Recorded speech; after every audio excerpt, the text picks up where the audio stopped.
Je poursuis mon chemin à la découverte des légendes de Bretagne en direction du Ménéum, point de repère des marins depuis l'Antiquité et situé à l'entrée de la presqu'île de Crozon. La lumière du soir réchauffe les hauteurs et donne au lieu une ambiance irréelle. Avec mon guide, Christophe Méchin, fin connaisseur des légendes de Cornouailles, nous partons à la recherche de la tombe du roi Marc, ce curieux personnage issu de la mythologie celtique et de la légende arthurienne.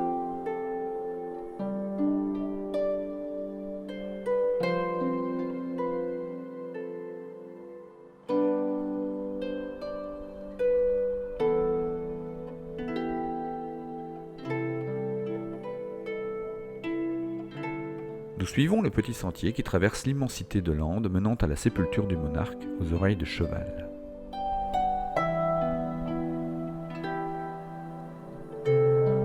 Après 20 minutes de marche, nous arrivons sur le site. Christophe décide de me raconter, sur place, la fabuleuse légende du roi Marc.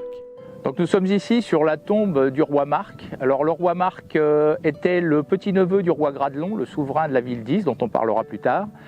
Et il aimait beaucoup la chasse, le roi Marc. Et un jour, il poursuit une biche toute blanche qu'il arrive à coincer sur la plage, sur une des plages de la baie de Douarnenez. Et la biche se transforme, en fait, c'est une magicienne. Et pour se venger du roi Marc qu'il avait poursuivi, qui lui avait même tiré une flèche, elle lui lance un mauvais sort et l'affuble des oreilles de son cheval et de la crinière de son cheval. Donc dorénavant, le roi Marc a des oreilles de cheval et une crinière de cheval. Ça l'embête beaucoup pour régner, hein. Ses sujets se moquent de lui, donc lui, qu'est-ce qu'il fait? Il va couper les têtes de tous ceux qui se moquent de lui. Et du coup, son caractère va virer à l'aigreur. Mais lorsqu'il va vieillir, il va se rendre compte qu'à partir du moment où il va mourir, il risque de se retrouver en enfer parce qu'il a quand même décapité beaucoup de monde. Donc pour remédier à cet état de fait, il va faire construire une chapelle à la Vierge Marie au pied du Ménéum, donc la chapelle Sainte-Marie du Ménéum, qui existe encore aujourd'hui. Et chaque fois qu'il va voir un mendiant, il va lui donner une bourse pleine de pièces d'or, de façon à ce qu'il puisse survivre, lui et sa famille.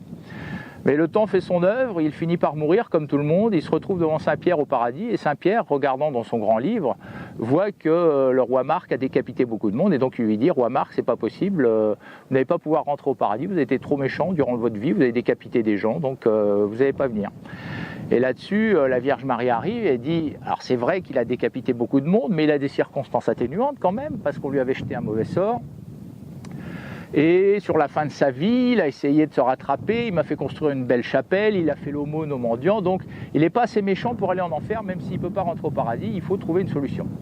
Alors Saint-Pierre grogne un petit peu, ça lui fait du travail supplémentaire, mais il rentre dans le paradis, il va demander des consignes à Dieu, puis il revient.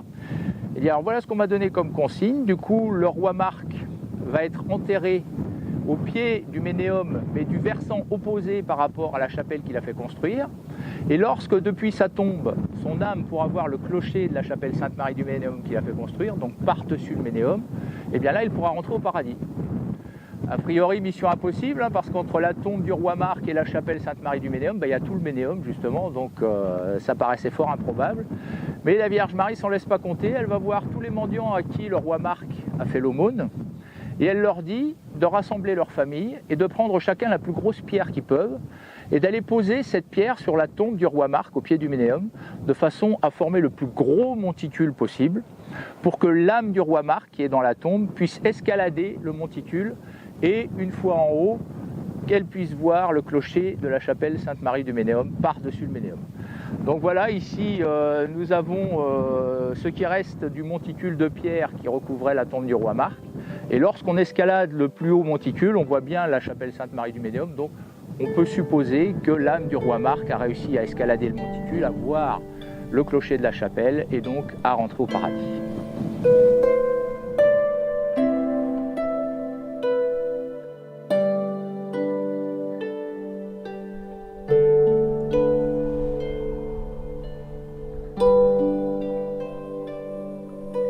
Alors là, nous sommes maintenant en haut du Ménéum. Le Ménéum est une petite montagne bretonne qui se situe à l'entrée de la presqu'île de Crozon, avec une hauteur de 330 mètres à peu près, 336.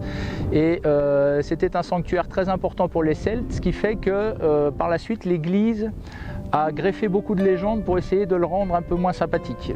Notamment la présence de l'Ankou qui vient ici chaque veille du Nouvel An pour regarder. Sa tête fait un tour complet sur son cou et il va regarder tous les gens qu'il va venir prendre pendant l'année. Sinon, vous aviez aussi des fantômes bien sympathiques, les fantômes des vieilles filles qui avaient refusé sciemment de se marier de leur vivant. Elles devaient se laisser pousser les ongles de façon à pouvoir creuser leur tombe ici en haut du Ménéum, et quand vous regardez la pierre, on ne pouvait que leur souhaiter bon courage. Ensuite, tout ça fait référence en fait à un particularisme de l'endroit, c'est que c'était un sanctuaire très important pour les Celtes, de l'importance équivalente à Lourdes pour les catholiques, on va dire, notamment en ce qui concerne la déesse Brigitte, qui était la déesse de la lumière et qui partageait son année entre deux maris, le dieu Carnounos, qui présidait à la saison sombre entre l'équinoxe d'automne et l'équinoxe de printemps, et le dieu Lugus, qui était le dieu de la lumière et du soleil, qui présidait donc aux destinées de l'année entre l'équinoxe, entre la deuxième partie de l'année, donc entre l'équinoxe de printemps et l'équinoxe d'automne.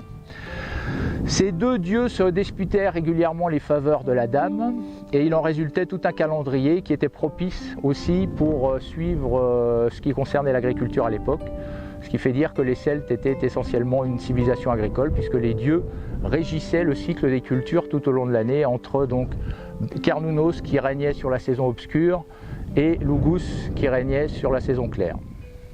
Donc alors la baie que vous voyez derrière moi, c'est la baie de Douarnenez. C'est dans cette baie que se trouvait la ville engloutie d'Is. Et cette ville a été engloutie à cause de sa princesse, la princesse Dahu, fille du roi Gradelon, qui avait harcelé son père pour avoir une ville rien qu'à elle, parce qu'elle ne supportait pas la présence des prêtres dans la ville de Quimper où elle habitait normalement.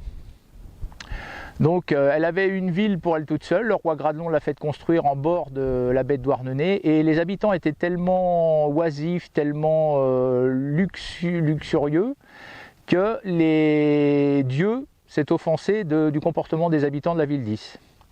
Et donc il a envoyé le diable séduire la princesse Dahu, alors sous l'apparence d'un beau seigneur, tout vêtu de rouge.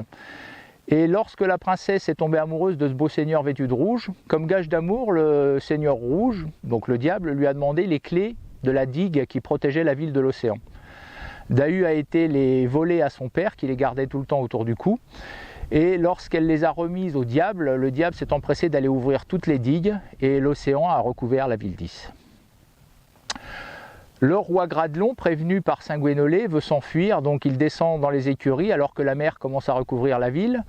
Et ils prennent chacun un cheval, et en passant, le roi Gradelon récupère sa fille, la princesse Dahu.